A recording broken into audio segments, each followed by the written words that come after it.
Cette vidéo, que j'ai préparée avec grand soin, a pour but de vous apporter les preuves que nous pouvons réellement communiquer de manière précise avec les animaux si nous les rejoignons à travers leur code. Cette vidéo a également pour but de vous faire redécouvrir vos potentiels, de vous ramener dans ce monde si familier lorsque vous étiez petit, où l'imagination côtoyait le monde de l'invisible, avant que vous ne décidiez de rejoindre le monde des grands et ainsi oublier et ignorer ce qui vous habitait. Aujourd'hui, de plus en plus de personnes font appel à des communicants. Souvent, en dernier recours, lorsque trop tristes et désespérés d'avoir perdu leur animal de compagnie, ils cèdent et se décident de croire à nouveau. Accompagnée de mon amie Petra, nous allons répondre à de nombreuses questions. Tout d'abord, choisissons-nous réellement notre animal de compagnie? Les animaux ont-ils une mission auprès de nous? Que pensent-ils de notre incapacité à communiquer avec eux? Quel est le rôle qu'ils se sont donné? Que pensent-ils de la maltraitance animale et de la maltraitance de la nature? Est-il donné à tout le monde de communiquer avec eux? Si oui, comment cela peut-il être possible? Pour ma part, tout a commencé en 2016. J'ai rencontré Léo, un chat très spécial, qui partage mon quotidien depuis. Très vite, à 4 mois et demi, il me sauva la vie et m'amena à la communication animale. Et grâce à lui, j'ai créé un protocole, une technique simple de communication. J'en parlerai dans ma prochaine vidéo. Mais en attendant, allons rencontrer Petra, mon amie, qui a bien voulu rencontrer Léo et communiquer avec lui en direct. Elle nous invitera également à faire la connaissance de l'Empira, sa jument espagnole, mais je ne vous en dis pas plus. Allez, embarquons ensemble sur le flot des pensées invisibles, mais pourtant bien réelles, de la communication animale. Alors aujourd'hui, Petra, je t'ai invitée à la maison pour que tu puisses te mettre en contact de Léo et de faire l'expérience avec Léo sur s'il a des choses à nous dire.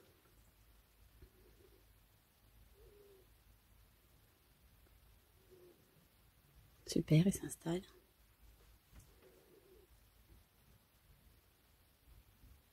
Et il ronronne en plus.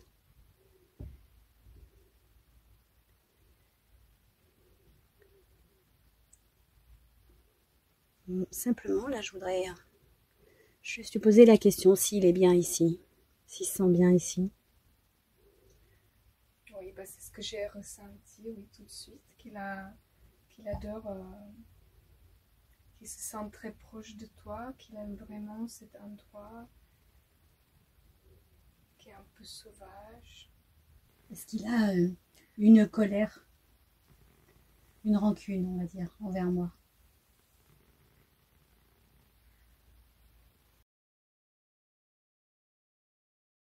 J'aimerais te demander comment tu es venue à la communication animale. C'est toute ma vie, on dirait qu'il m'a amenée vers cette communication. Déjà quand j'étais petite, comme beaucoup d'enfants, j'ai adoré les animaux, j'adorais la compagnie des animaux. Dès que j'ai su marcher, je me suis échappée pour aller voir de ma maison, pour aller voir les chevaux de nos voisins. J'ai rentré dans leur box, les chevaux ils étaient super gentils parce que même si c'était des chevaux parfois agités, qu'ils n'étaient pas tout à fait agréables avec les adultes, mais avec les enfants c'était toujours sans problème. Les voisins ils ont râlé bien sûr parce que c'était dangereux, mais moi dès que j'ai pu, j'étais chez les chevaux de nos voisins. Après j'étais toujours accompagnée par des animaux, par les chiens, chats, les chevaux. En grandissant, c'est vrai que j'ai perdu un peu cette capacité de communiquer avec eux, parce qu'à la base, on communique tous avec les animaux depuis qu'on est tout petit. Sauf qu'après, on l'oublie. Il y a quand même quelques personnes qui ont de la chance, qui gardent toujours cette grande âge. Moi, je l'ai perdu, ou je me suis peut-être détournée de ce monde animal et j'ai plongé dans la vie active, voilà. Après, j'ai toujours monté à cheval, Ma vie, j'avais un chien, j'avais toujours un animal, parce que j'avais ce besoin d'être accompagnée vraiment par les animaux. Ça, j'ai toujours gardé, ça, j'avais toujours besoin. Et puis, la communication animale, elle est toujours revenue vers moi, ou même pas la communication, mais tout ce monde un peu non visible, il m'a appelé, comme voilà, il ne m'a pas laissé tomber dans ma routine de la vie matérialiste. Et ça m'a toujours appelé. Et petit à petit, un jour, je me disais... en fait, un jour, j'ai appelé une fille qui faisait la communication animale pour mon cheval. Et je me suis rendu compte qu'en fait, tout ce qu'ils se disent, la fille et mon cheval, que je l'entendais. Je savais toutes les phrases qu'elle se disait, je savais des réponses, mais vraiment tous les mots. Et donc du coup, quand la fille m'a livré le message, j'ai pleuré parce que ça m'a vraiment confirmé, déjà ça m'a confirmé ce que j'ai ressenti avec mon cheval. Et ça m'a vraiment confirmé que j'ai pas inventé quelque chose, mais que j'ai vraiment entendu leur discussion. Et un jour, je suis tombée sur une vidéo où en fait ils faisaient le test. Il y avait une idée comment on peut tester en fait si la communication animale marche ou pas. Donc je me disais, oui, c'est vrai, c'est fascinant, c'est intéressant, oui, je vais essayer de tester si j'ai vraiment cette capacité de communiquer avec les animaux. Donc j'ai pris les animaux des gens que je ne connaissais pas du tout et j'ai posé à leurs animaux des questions qu'on pouvait vérifier, par exemple, quelle couleur a leur gamelle, avec quoi ils aiment bien jouer, quel est leur jouet préféré, de quelle couleur, est-ce qu'ils vivent à l'extérieur, est-ce qu'ils vivent dans une maison, est-ce qu'ils peuvent me décrire leur maison. Ils m'ont dit tout, la couleur de canapé, je voyais vraiment tout. Et après j'ai tout écrit sur le papier et j'ai envoyé au propriétaire pour vérifier. Et bien sûr qu'il y avait quelques erreurs, mais 95% des questions étaient vraies. Et en plus, avec l'entraînement, je voyais que ça simplifie. Donc voilà, à partir de ce moment-là, quand j'ai réussi de convaincre mon mental que oui, que c'est possible, que ça existe vraiment, j'ai pas lâché et tous les jours j'ai communiqué. Et j'adore ce monde fascinant de la communication animale. J'adore entrer en présence et ressentir déjà leur présence, mais vraiment, pas juste les caresser ou les toucher, mais vraiment sentir leur présence dans mon cœur, être dans leur cœur et communiquer comme ça. Et donc depuis, j'ai pas quitté ce monde et je continue de l'explorer et de voir jusqu'où on peut aller. Oui.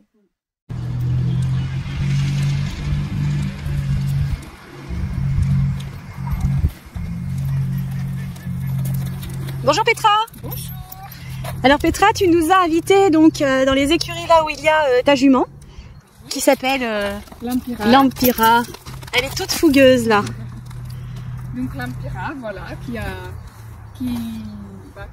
le cheval qui partage ma vie et qui m'apprend beaucoup de choses tous les jours. C'est une pure race espagnole. Oh. On a la confirmation. Voilà. On sait tout de suite ce qu'elle pense, ce qu'elle veut, ce qu'elle veut pas. Elle a 11 ans.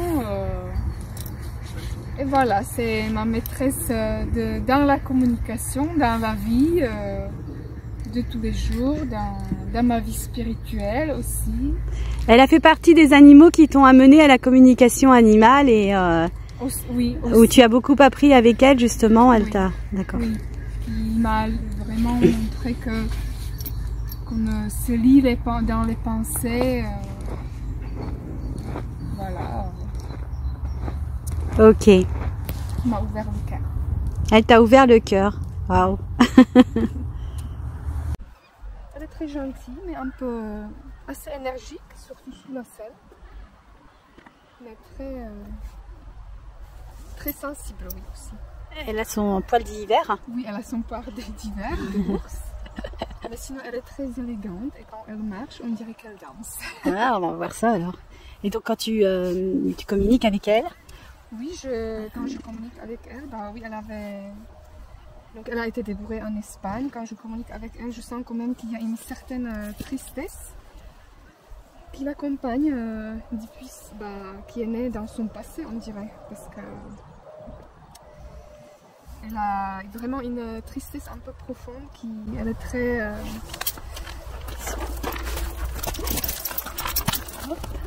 elle se connecte vite à tout ce qui l'entoure. Tu penses que c'est par rapport à son éducation, à son déplacement aussi de l'Espagne à la France? Oui, je pense qu'en soi ça l'a pas dérangé, mais je dirais qu'elle est vraiment plutôt sensible à tout ce qui s'est passé quand elle était en Espagne en fait. Ah oui. Que peut-être elle a vu des choses qui l'ont un peu perturbée, que même elle était peut-être un peu traitée d'une façon un peu plus moins sensible peut-être on va dire. Parce que toi tu l'as récupérée quand alors en fait? Je l'ai récupérée quand elle avait 5 ans. 5 ans, alors aujourd'hui elle a quel âge? Elle a 11 ans. Elle a 11 ans, donc tu la montes, hein, tu me disais tout à l'heure. Oui, je la monte. Voilà. On fait un peu de dressage et une fois par semaine on fait des balades. Et donc de ce que tu as décelé d'elle, quels sont ses souhaits aujourd'hui? Ses souhaits c'est de faire tout dans la tranquillité, d'avoir elle a besoin de vraiment se concentrer sur moi. Donc elle me force, elle m'apprend vraiment de me concentrer sur elle et sur moi et de nous enfermer dans notre petite bulle et où on se connecte l'une à l'autre. J'ai bien senti quand tu m'as demandé est-ce qu'il y a quelque chose qui l'a mis en colère. Oui, c'était vraiment plus la castration. Toi, tu as pensé peut-être plus à cet l'abandon. Abandon Oui. pour toi. Mais lui, c'était plus la castration parce que c'était ça qui était compliqué pour lui. C'était ça qui l'a mis en colère. Il s'est même arrêté de ronronner quand il était là à côté de moi. Dès qu'on a parlé de ça, paf, il s'est arrêté et il a un peu replongé dans ses mauvais souvenirs où il s'est passé quelque chose avec quoi il n'était pas d'accord. Et puis, ce que tu appelles l'abandon, que tu l'as abandonné, non, c'était vraiment quelque chose qu'il a décidé. Il ne voulait pas partir. Et après, quand tu es rentrée, tu pouvais... je l'ai cherché un moment. Hein. Oui, à chaque fois que j'allais dans l'endroit où il était, il se cachait. Et il a fallu que ce soit les voisins complices qui le ferment dans leur maison pour que je puisse le récupérer. Sinon, il ne voulait pas que je le récupère. Quand tu es rentrée? Oui. D'accord. Parce que là, j'ai déménagé en fait, donc je suis partie de la maison. D'accord, donc après tu voulais l'amener dans une autre maison. Voilà. C'était minuit et j'allais à Annecy, j'avais 4h30 de route à faire et je l'ai cherché, et il n'est pas revenu. D'accord. Et donc j'ai fermé la maison, la chatière, et il n'a pas pu rentrer puisque je rendais les clés de la maison. Un appartement? Dans une villa. Dans une villa, avec le jardin et tout? Oui, et avec la forêt et toutes les villas autour. D'accord. Donc il avait ses habitudes de vie, il allait chez les voisins. Donc je savais qu'il avait de quoi manger, et j'avais laissé de quoi manger. Oui. Mais à chaque fois que j'y allais, il se cachait, oui, je ne le trouvais pas. J'y suis allée plusieurs fois, je l'ai appelé avec des croquettes, avec la pâtée, tout ça, tout ce qu'il aime. Pas moyen, il venait pas. Oui, il était très attaché à cet endroit-là, ouais. à cette maison-là, il ne voulait pas partir. Oui. Et après, il s'y fait, c'est le message, il s'y est fait. Finalement, il adore d'être ici. Après, tu es quand même son humain. Mais l'autre endroit, c'est vrai qu'il s'est senti chez lui, que pour lui, c'était sa maison. Et tu pourrais dire en fait que les animaux cherchent vraiment à communiquer avec nous, ils ont beaucoup de choses à nous transmettre, mais que pour l'instant, trop d'humains sont bloqués dans leur mental et dans la non-perception en fait de tout ça, de cette idée qu'on peut effectivement communiquer avec les animaux et qu'ils ont beaucoup de choses à nous dire, nous accompagner dans un monde meilleur. Oui, tout à fait. Pour moi, c'est vraiment, même quand parfois je demande ma jument ou mon chat, même des questions de tous les jours, un peu bêtes, parfois je suis vraiment surpris par leurs réponses. Ils peuvent nous donner des réponses qui concernent notre être vraiment très profond jusqu'à notre vie quotidienne. Ils sont vraiment capables comment dire, de répondre à toutes les questions de toute notre vie et de passer des questions très spirituelles jusqu'à des questions très pratiques.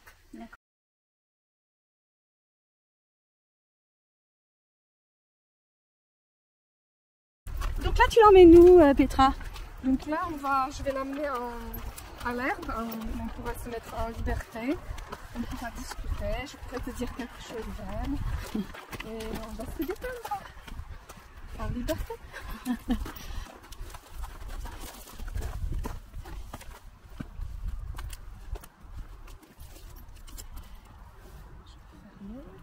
Tu veux que je le fasse? Oui, ça va. Et tu parles à l'intérieur. Je vais quand même mettre le bain. Si elle voudra partir. Oui, c'est donc. Bonjour. Bonjour. Je vais doucement. C'est dommage, on n'a pas de carottes là. Oui, j'ai rien amené aujourd'hui, Ouais. c'est pas grave. Prochaine fois, hein? Oui, amène-toi. Tu vas courir un peu? Ah non, elle va brouter. Un petit peu d'herbe. Heureusement, il a plu un petit peu. Oui, la caméra n'est pas à manger.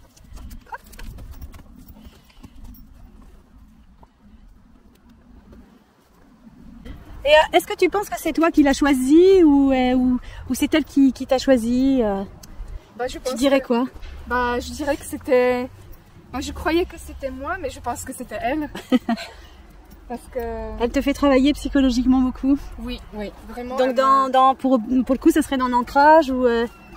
Dans la, oui, dans la concentration, dans la confiance aussi. Et dans le fait qu'il ne faut pas regarder les autres, qu'est-ce qu'ils pensent, mais qu'il faut vraiment faire des choses qui sont importantes pour moi. Et pas toujours regarder les autres et qu'est-ce qu'ils pensent les autres. Et est-ce qu'elle a eu des bébés? Non, elle n'a jamais eu des bébés. C'est vrai que quand on passe à côté des... Quand on monte à côté des poulains, à côté des poulinières et vers poulains, parfois elle regarde les poulains avec tellement de timbre. Tu lui as posé la question? Je lui ai posé la question, elle m'a dit c'est pas encore le moment. Elle peut faire des bébés jusqu'à quel âge en fait?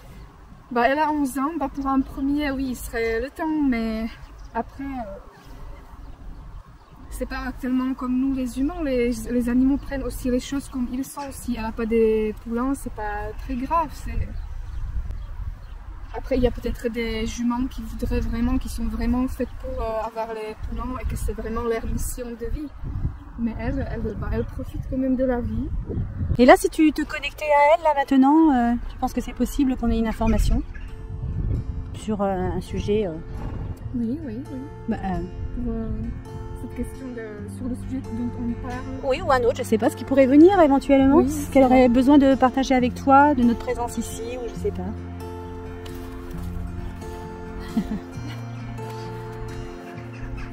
Déjà, elle réagit, hein.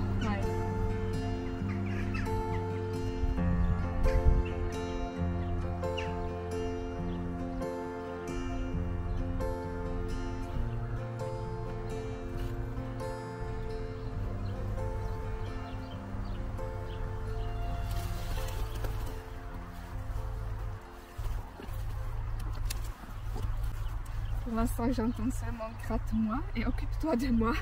Ouais. Elle aime bien passer quand je passe le temps avec elle, c'est ça qu'elle me dit qu'elle voudrait être avec moi, juste être avec moi, sans que je la montre,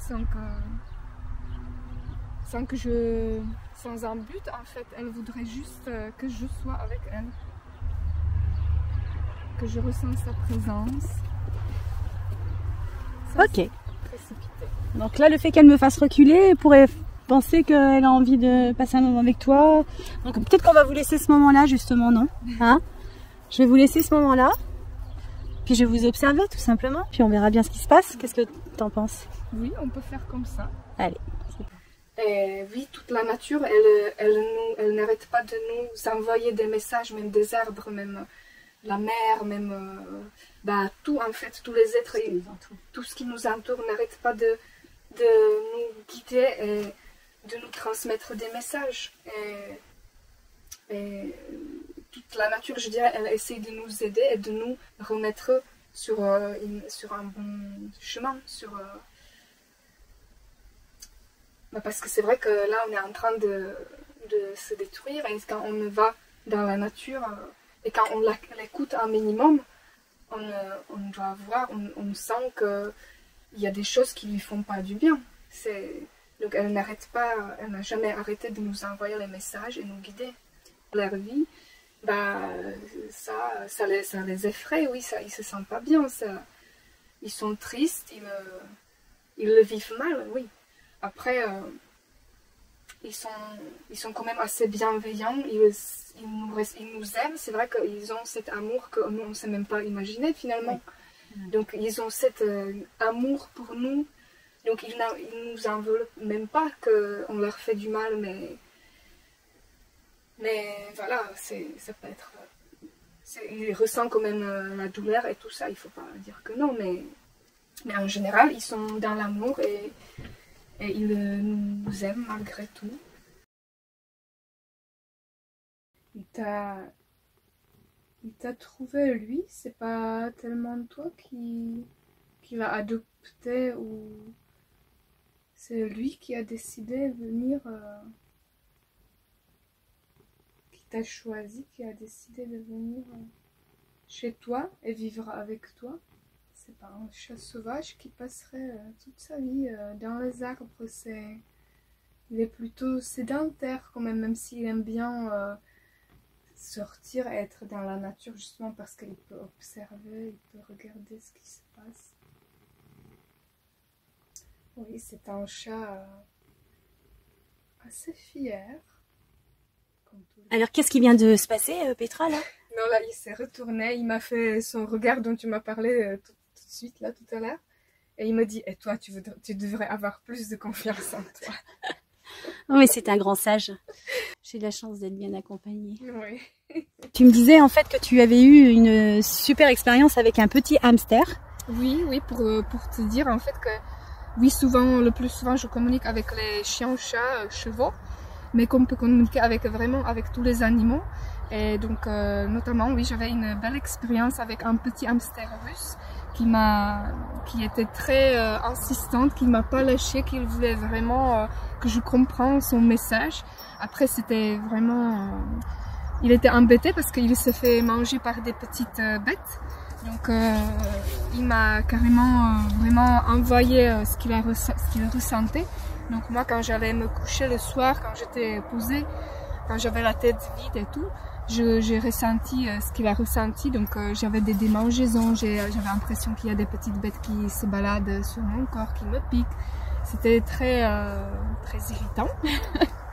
J'allais jusqu'au moment vraiment où j'ai douté, est-ce que c'est vraiment le hamster ou est-ce que c'est pas la réalité. Donc des fois j'ai allumé la lumière en pleine nuit pour voir s'il y a des petites bestioles, est-ce que j'ai pas des boutons, est-ce que je me fais vraiment pas manger moi. Non, c'était bien lui. Donc j'ai vraiment cherché sur son corps parce que c'était pas évident s'il y a des petites bêtes ou pas. Donc j'ai fini par les trouver. Et on a pu j'ai pu le traiter, donc d'abord avec des produits qu'on peut acheter dans les commerces et aussi avec des soins énergétiques. Donc il s'est posé dans mes mains et il a profité et ça y est, il est guéri, on l'a soigné avec succès. Et il s'est laissé faire, en plus tu disais qu'il avait du mal à se laisser toucher, et que là, au moment des soins, en fait, comme il avait communiqué avec toi, il s'est posé. Oui. Que dans le temps normal, où il ne voulait pas trop qu'on le touche, il était assez solitaire, un peu ronchon, comment dire, il était... Voilà, il a aimé sa tranquillité. Et quand je lui faisais les soins, il s'est vraiment posé entre mes mains et il a profité. J'ai une autre question.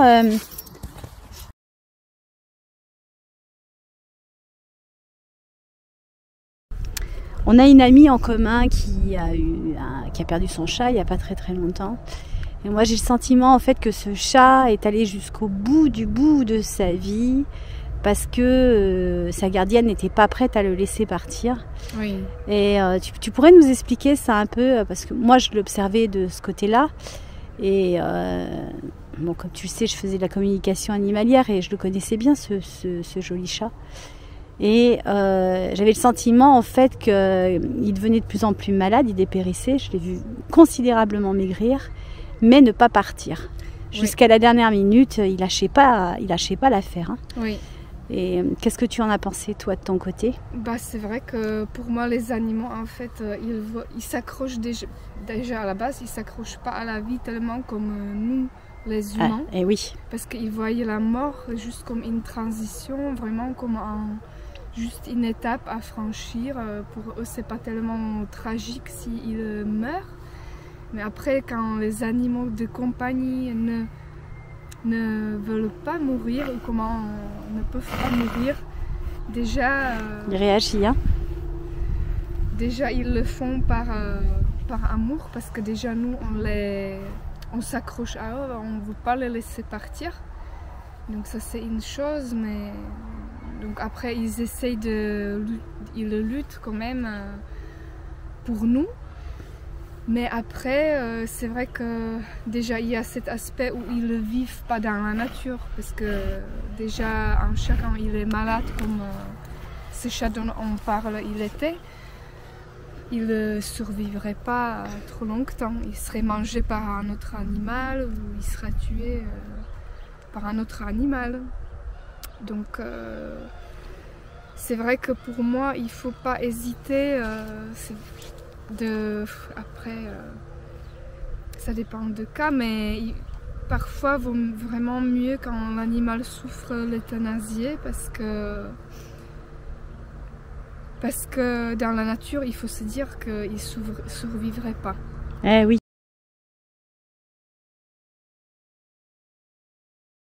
Les personnes qui étaient en insertion, donc c'était ces personnes-là qui se sont occupées des chevaux. Et il y avait quand même, je sais pas, une trentaine de chevaux. Et donc c'était les gens qui parfois pouvaient avoir des difficultés vraiment dans la vie,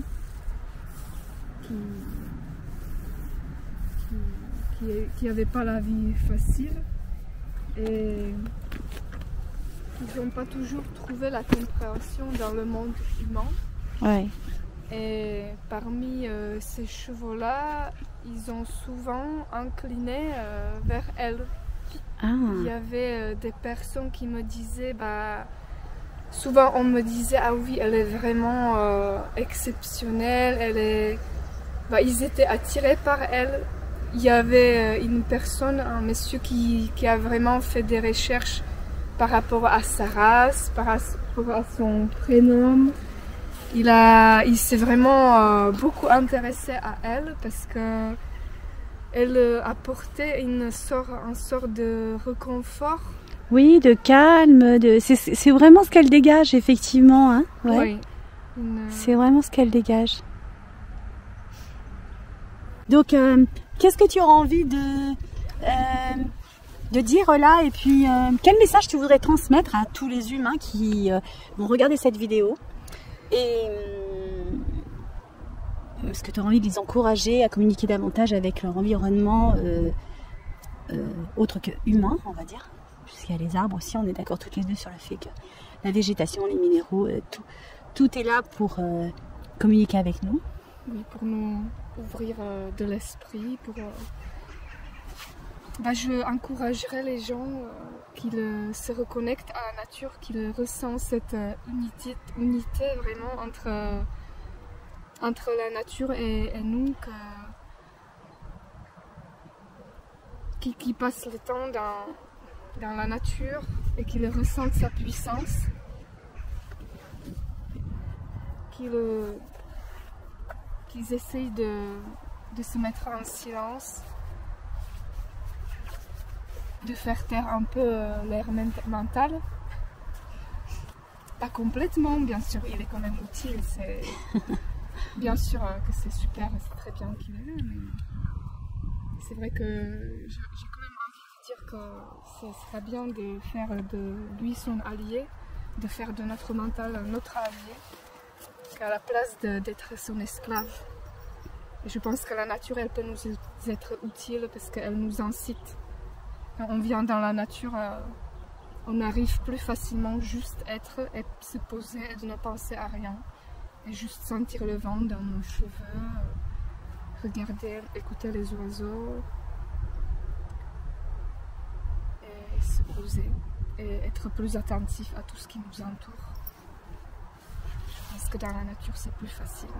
Ouais. Et tu penses que réellement en fait c'est important pour l'humain, en quel sens ça pourrait être important pour l'humain justement de faire cette démarche là? Bah pour moi, pour survivre, parce que si on va continuer comme on fait on a fait jusqu'au maintenant, on risque de se détruire en fait, de détruire notre planète et nous aussi. Et la nature, elle nous montre le chemin, comment on peut survivre. Donc je pense que c'est très important qu'on a tout. On a tout à gagner finalement à être plus proche de la nature et des animaux qui sont autour de nous. Et voilà, et qui nous montrent de rechercher le chemin, comment on peut être heureux sans détruire la planète. Parce que on croit qu'on peut être heureux seulement quand on tire le maximum de ressources, de toutes les ressources que la planète nous propose en fait. Bien sûr, et abondante. Hein.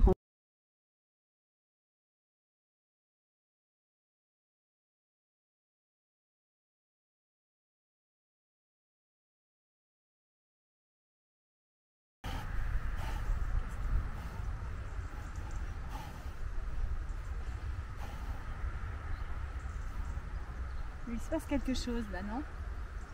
Qu'est-ce qui se passe?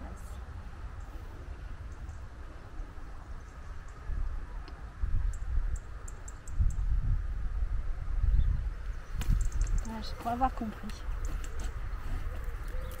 Pas avoir compris? Ouais, j'ai le sentiment qu'elle a senti ma tristesse. Oui, oui, oui. C'est ça? J'ai senti qu'elle sentait ma tristesse. Qu'il y a une partie de toi qui est un peu loin, qui... comme détachée un peu de ton corps, non? Je sais pas.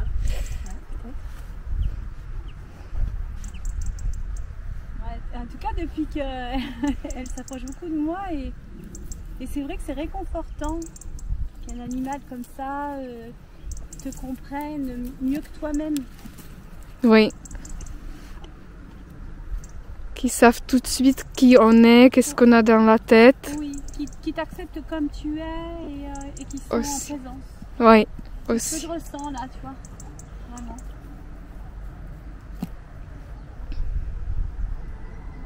Nous allons terminer cette vidéo et nous allons vraiment remercier Petra pour tous les bons conseils et tous les éclaircissements sur la communication animalière. Et vous pouvez retrouver Petra sur son site internet. Alors, www.voiceofnature, tout attaché, .eu. Donc je mettrai donc le descriptif en bas de la vidéo. Et vraiment... Oui, tu vas être sur la vidéo aussi. Oui, c'est ça la plus importante. Ah oui, mais là c'est sûr qu'elle se manifeste, c'est extraordinaire en fait.